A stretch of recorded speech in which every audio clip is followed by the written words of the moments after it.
In this fast-paced century, rife with technological innovation, we've grown accustomed to the impermanence of things. Whatever is here now will likely someday vanish, possibly sooner than we imagine.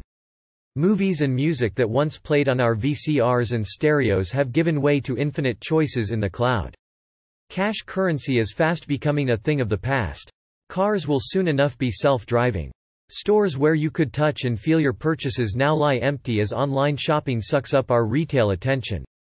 The ever more fleeting nature of our physical world has been propelled in the name of efficiency, access to ever more information, and improvement in the quality of life. Lately, however, a new form of impermanence has entered our American world, this time in the political realm, and it has arrived not gift-wrapped as progress but unpackaged as a profound setback for all to see. Long-standing democratic institutions, processes, and ideals are falling by the wayside at a daunting rate, and what's happening is often barely noticed or disparaged as nothing but a set of passing problems. Viewed as a whole, however, such changes suggest that we're watching democracy disappear, bit by bit. Plenty of checks but no balances. A recent sign of our eroding democratic world was on display earlier this month with the eradication of trust in the impeachment process. Impeachment, of course, was the Constitution's protection against the misuse of power by a president. When all was said and done and the Senate had let Donald Trump off the hook, it was clear enough that the power, the threat, of impeachment had itself been thoroughly hollowed out and made ineffectual.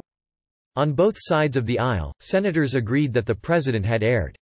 Republican Lamar Alexander, for example, thought his actions were wrong and inappropriate. Republican Joni Ernst believed that he had mishandled things, while Rob Portman and Susan Collins, echoing Alexander's sentiments, also labeled his actions wrong.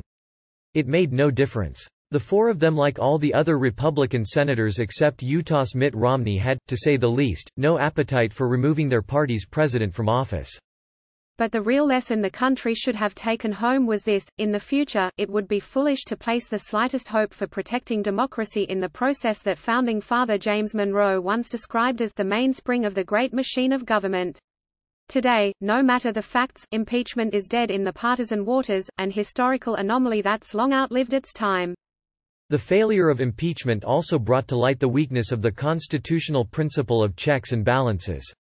In theory, when it comes to presidential behavior, Congress and the courts have the power to rein in the chief executive. But in this century, both congressional and judicial restraints have proven anemic. One of the many obvious things highlighted by the recent impeachment acquittal in the Senate is Congress's ultimate ineffectuality when it comes to presidential power. Donald Trump's unabashed willingness to use his veto power in a fulsome, even autocratic, fashion only underscores this presidential reality. Recently, for instance, he confirmed that he will veto any bill passed by Congress requiring that he consult that body before launching military attacks on Iran. If recent history holds any lesson for us, it's that Trump will do no such consulting, especially given the historic weakness of the War Powers Resolution of 1973. Congress passed it to emphasize the necessity of getting its consent for war, but ever since its inception Presidents Ronald Reagan, George H. W. Bush, Bill Clinton, George W. Bush, and Barack Obama have all found ways around it. Meanwhile, when it comes to the courts, Attorney General William Barr has boldly stated his belief that the president's power dwarfs that of the other branches of government. In recent years, he claimed late in 2019, both the legislative and judicial branches have been responsible for encroaching on the presidency's constitutional authority. True to his word, Barr has worked to ensure that the Justice Department has barely a scintilla of independence from the president, even as he lamented Trump's public display via tweet of controlling the Attorney General and that very department. Of course, Barr's modest protest about that tweeting rang hollow, given his actions. He played the central role in taking the sting out of the Mueller report by publicly misrepresenting its conclusions before it was released. His Justice Department endeavored to give blanket immunity from testifying to Congress to individuals close to the president, decreeing that they were not compelled to appear, even when subpoenaed to do so, an assertion overruled by a federal judge but left unresolved in the courts to date. Barr has also publicly rewritten history to contest, as he put it, the grammar school civics class version of our revolution, as a rebellion against monarchical tyranny. Instead, he claimed, in making their new system, what the founders really feared was the tyranny of the prime antagonist, the British legislative body or parliament. And within days of the Senate's acquittal of the president, Barr was once again on the march against obstacles to any presidential assertion of power. He even overruled his own prosecutors in the wake of a tweet by the president, and called for a reduction in the 7 to 9 year sentencing recommendations they were planning to make for presidential pal Roger Stone. Like the impeachment process, the theory and practice of checks and balances now lies in ruin in a country whose billionaire president has written plenty of checks without balances of any sort. Think of him, in fact, as our very own unfounding father. Questioning the legitimacy of the American election system. Tellingly, the failure of the impeachment process and the collapse of the system of checks and balances have coincided with the onset of the primary season for election 2020. And the anti-democratic virus is visibly spreading in that direction as well. Some Senate Republicans, especially Maine's Susan Collins, tried to hide behind the notion that, thanks to his impeachment, if not conviction, President Trump had learned a salutary lesson from this case. Within 24 hours, however, it was clear that the president had learned nothing, except that he could do what he pleased. It was, it turned out, the democratic system that had learned a lesson, and not a good one either. In the case of the caucuses and primaries, those building blocks of presidential elections, our institutions seem as frail and ineffectual as the impeachment process itself. Failing to produce a discernible result in a timely manner, the future not only of the Iowa caucus but of caucuses in general is now being reconsidered. That caucus has, since 1972, been the first moment in the electoral process. It has also long been questioned, given the way that state ill represents the diversity of the country. But the catastrophic collapse of this year's version of the Iowa caucus process had nothing to do with issues of diversity and everything to do with interference, incompetence, and finally a disastrous coding error in an app. As the New York Times reported, the irregularities in the results are likely to do little to restore public confidence in the Iowa caucuses. As a result, its days as first in the nation may indeed be over.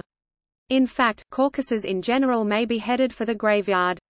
As former presidential candidate Julian Castro recently tweeted, the lessons learned in Iowa surpassed that of a single state, revealing instead that our democracy has been misserved by a broken system. Even Tom Perez, the head of the Democratic National Committee, has weighed in, supporting a conversation about moving from caucuses to primaries in the remaining caucus states. Once again, an established democratic institution is poised to be tossed into the trash bin of history. Not surprisingly, an increasingly errant political process is being reflected in the culture at large. To take but one example, the newspaper candidate endorsement. This year, bizarrely enough, for the first time in its history, the New York Times chose to endorse not one candidate but two, Amy Klobuchar and Elizabeth Warren, a gesture that was tantamount to endorsing no one at all. The paper's editorial board simply punted, stating that they didn't want to choose between two visions. Both the radical and the realist models warrant serious consideration. If there were ever a time to be open to new ideas, it is now. If there were ever a time to seek stability, now is it. In fact, their endorsement of the most effective advocates for each approach suggested that they were really endorsing a category rather than a specific candidate, namely, a woman. As the last sentence of the piece revealingly stated, "May the best woman win."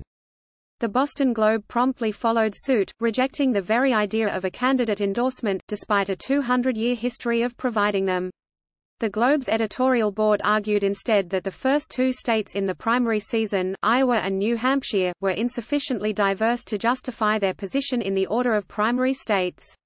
It was time, they explained, to call for the end of an antiquated system that gives outsized influence in choosing presidents to two states that, demographically, more resemble 19th-century America than they do the America of today.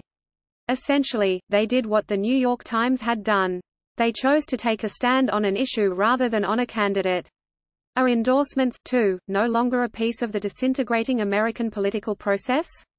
A week later, the Las Vegas Sun likewise hedged its bet and endorsed two candidates rather than one, in its case, Joe Biden and Amy Klobuchar. The truth is that the very legitimacy of the American electoral system is now in question. Given Russian interference in the 2016 election verified by a Senate Intelligence Committee report, not to mention reports on the same in the 2020 campaign, the increasing successes of aggressive voter suppression campaigns and lawsuits, and oft-repeated mantras from Donald Trump and his followers about potentially rigged elections, doubts aplenty are already afloat about the legitimacy of next November's election results, no matter what happens on the ground. The Great Unraveling. As 2020 dawns, this erosion of our democratic institutions hardly comes out of the blue. Democratic principles have been visibly eroding since the beginning of this century. As I described in my book Rogue Justice, The Making of the Security State, the build-up in presidential powers began with George W. Bush who, after the 9/11 attacks, claimed that a unitary presidency was a more viable form of government than that prescribed by any separation of powers doctrine and its promise of checks and balances. Citing a national emergency that September, he would launch his global war on terror through a series of secret programs, including an offshore system of torture and injustice that left Congress, the courts, and the American public largely out of the conversation. In the process, he removed the need for true accountability from the imperial presidency and the administration that went with it. Whether intentionally premising the decision to invade and occupy Saddam Hussein's Iraq on a lie, staunchly refusing to prosecute those who implemented a policy of torture for suspects in the war on terror hatched in the White House and the Justice Department, or allowing a vast, warrantless, secret surveillance program against Americans as well as foreigners after 9/11, the Bush presidency shredded the concept of executive restraint. In the process, it left its unchecked acts on the table for any future president. Barack Obama chose to look forward, not back when it came to the CIA's global torture program and continued to run the war on terror under the expansive authorization for the use of military force passed by Congress in September 2001. In the process, by avoiding accountability for the new version of an imperial presidency, he left the door open for Donald Trump to begin to create what could, in essence, prove to be a system of executive autocracy in this country. Given the precedents created in the post-9/11 years, it really should be no surprise that President Trump ignores legalities and precedent, while refusing to observe restraints under the guise of security concerns, and expects not to face accountability. In the process, there is no question that the Trump presidency has already taken the template of the untethered executive and its anti-democratic excesses to a new level, simultaneously defying restraints while brazenly purging anyone who might disagree with him. As Peter Bergen pointed out in discussing his new book, Trump and His Generals, The Cost of Chaos, with the resignations or firings of generals once in top cabinet positions, Trump has succeeded in surrounding himself with a group of yes men, a small amount of yes women, and family members. Indeed, week by week, executive departments are rearranged and re-staffed to fill the administration with those willing to say yes, and only yes, to whatever the president wants. 34 years ago, Arthur Schlessinger Jr. described American history as moving in 30-year cycles, alternating between liberal and conservative eras that, over the long haul, kept the Constitution and the country in balance. And indeed, there have been a few glimmers of light on the horizon recently, including a willingness of the courts, for instance, to halt an executive order allowing state and local officials to reject the resettlement of refugees in their communities. But examples like that are too few and far between to qualify even as serious indicators of a cyclical return to normalcy, while, strand by strand, our democratic fabric is unraveling before our eyes. Unfortunately, Americans have all too often looked the other way as disappearing customs, principles, and institutions threaten to turn fundamental pillars of American democracy into relics from the past, as obsolete as the black and white television sets of my childhood. To stay on top of important articles like these, sign up to receive the latest updates from TomDispatch.com here. Copyright Karen J. Greenberg.